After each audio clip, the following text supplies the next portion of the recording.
Salut les amis, After Zap Image numéro 548, on démarre avec le programme de la journée, beaucoup de matchs, qualification en vue de l'Euro 2020. L'équipe de France jouera donc ce soir face à la Moldavie, ça qualifie au Stade de France. Un petit peu plus tôt, à 18h, la Turquie reçoit l'Islande dans un match ultra important finalement, plutôt pour les Islandais, parce que les Islandais n'ont pas vraiment le droit à l'erreur. Il faut quasiment qu'ils s'imposent en Turquie pour pouvoir encore croire à une éventuelle qualification. Ce sera très compliqué pour l'Islande d'aller titiller les Turcs qui sont quasi intouchables depuis déjà quelques semaines. Maintenant, à noter aussi un très joli match entre la République tchèque et le Kosovo. Les deux nations sont à la lutte pour aller chercher une place qualificative à l'Euro. L'Angleterre domine ce groupe.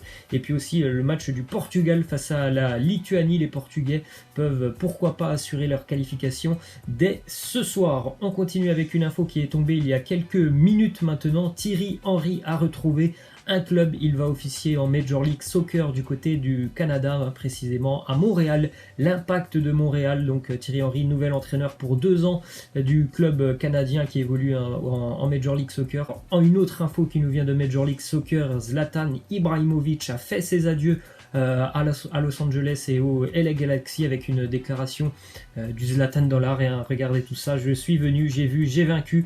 Les fans de Galaxy, vous avez voulu Zlatan, je vous ai donné Zlatan. Maintenant, retournez voir du baseball. Voilà, Zlatan qui part avec encore une fois une énorme punchline. Les statistiques quand même assez impressionnantes de Zlatan du côté du LA Galaxy. 58 matchs, 53 buts, 14 passes décisives pour Ibra qui a vraiment marqué la Major League Soccer. Je pense que ça va faire un gros vide pour la prochaine saison aux États-Unis. D'ailleurs, petite info sur Zlatan Ibrahimovic. On pense tous qu'il va revenir en Europe et plus précisément du côté de l'Italie. 2 pistes semblent assez sérieuses en Italie. L'AC Milan qui serait toujours très intéressé pour accueillir de nouveau l'ancien joueur qui est déjà passé par le Milan, mais aussi Bologne, puisque Bologne a l'entraîneur Sinisa Mihajlovic qui connaît très bien Ibrahimovic. Les deux se sont côtoyés du côté de l'Inter Milan et ils sont toujours en contact depuis ces années interistes. Et puis d'ailleurs depuis quelques semaines maintenant, le Suédois et l'entraîneur de Bologne échangent beaucoup par SMS, donc c'est une piste assez sérieuse aussi. Normalement quand même Zlatan sera de retour en Italie après, ou ça c'est une autre question, on le saura certainement dans les prochains jours ou prochaines semaines. On continue avec une déclaration de Christophe Dugarry qui nous dit: Benzema et Deschamps, on a tous envie de les voir ranger un petit peu leur ego et au moins de se parler. 4 ans, ça commence vraiment à faire beaucoup.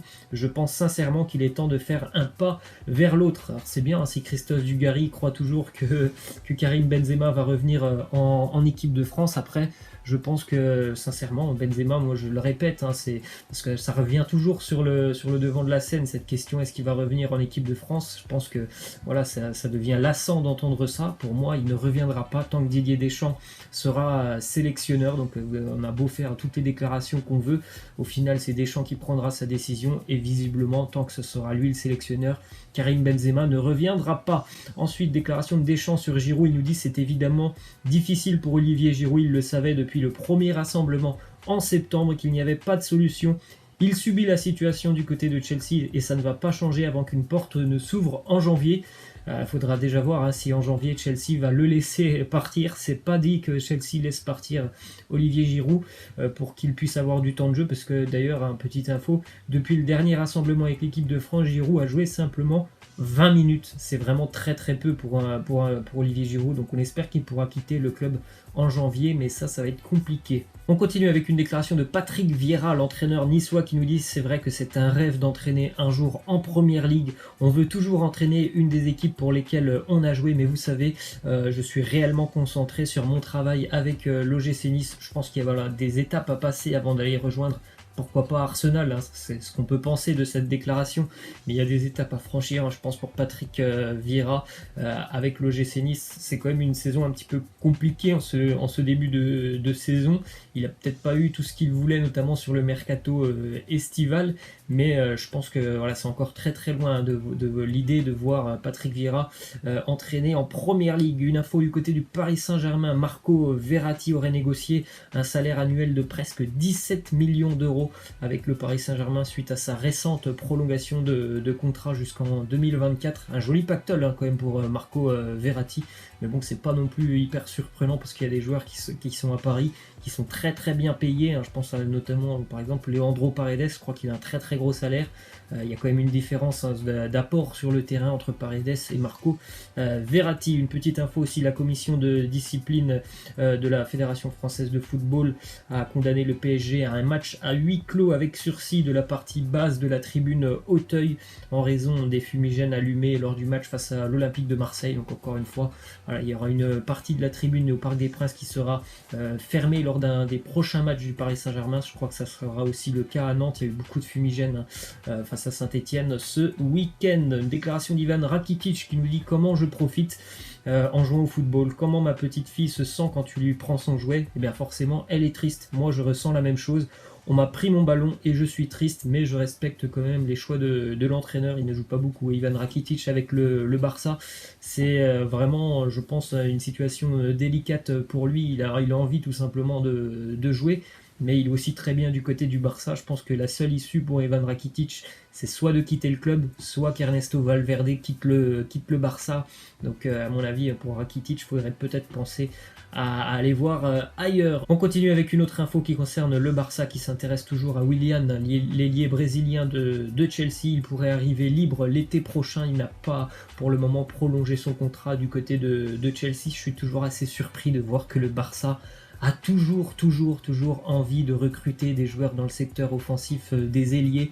Depuis des années, j'ai l'impression qu'il les empile, et il est vrai que Willian, ça fait déjà plus de 2 ans qu'on entend ces rumeurs qu'il envoie du côté du Barça. Le Barça n'abandonne pas cette piste. Ensuite, une déclaration de Rodrigo, la petite pépite du Real Madrid, qui nous dit: j'aime Madrid, la météo, le style de vie, ça me rappelle un petit peu Sao Paulo. Si je peux, je vais rester ici toute ma vie. Il a l'air très bien, Rodrigo, depuis son arrivée du côté de Madrid, et depuis quelques semaines en plus, il fait vraiment de très très gros matchs.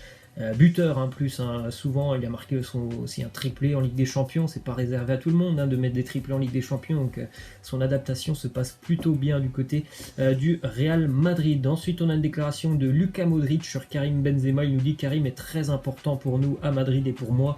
C'est tout simplement l'un des meilleurs attaquants au monde. C'est déjà une légende pour moi.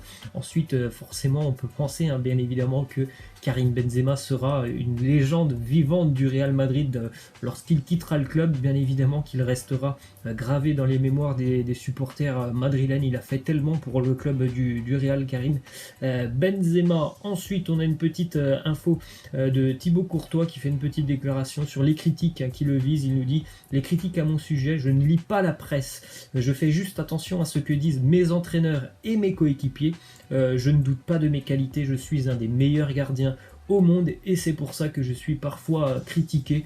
En tout cas, je trouve que sur un point, il a déjà raison.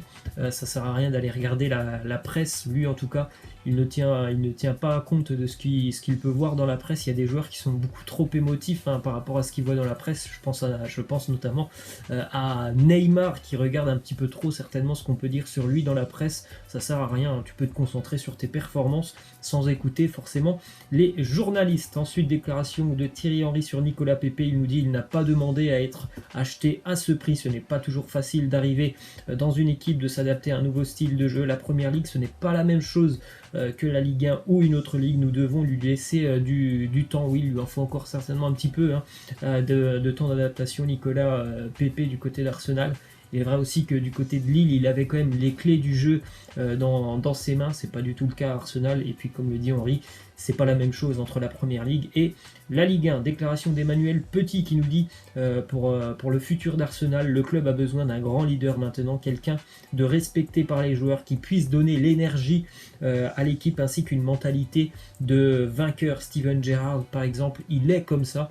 Je pense, moi, que Unai Emery n'est pas la bonne personne pour Arsenal. Après, je peux me tromper, mais je pense que Unai Emery n'est pas quelqu'un qui va insuffler à son groupe un esprit de conquérant, un esprit de vainqueur. du côté d'Arsenal depuis déjà de nombreuses années. On a l'impression que là les joueurs ne savent plus gagner tout simplement. C'est une équipe qui est constamment, on va dire, dans l'échec. On continue avec une info qui concerne Arsène Wenger, ancien entraîneur notamment d'Arsenal. Il vient d'être nommé à la FIFA chef du développement mondial du football, donc il va tenter de promouvoir le football masculin et ainsi que le football féminin. On a une déclaration aussi de Vahid Halilhodžić, le sélectionneur du Maroc, sur Amin Harit. Il nous dit il a eu une occasion et il a joué avec nous. Je ne suis pas satisfait malheureusement de son rendement technique et de son engagement. Depuis qu'il est là, il n'a encore rien montré et quand il ne joue pas, il fait tout pour rentrer dans son club. Avec un entraîneur comme Vahid, il faut vraiment montrer une certaine implication.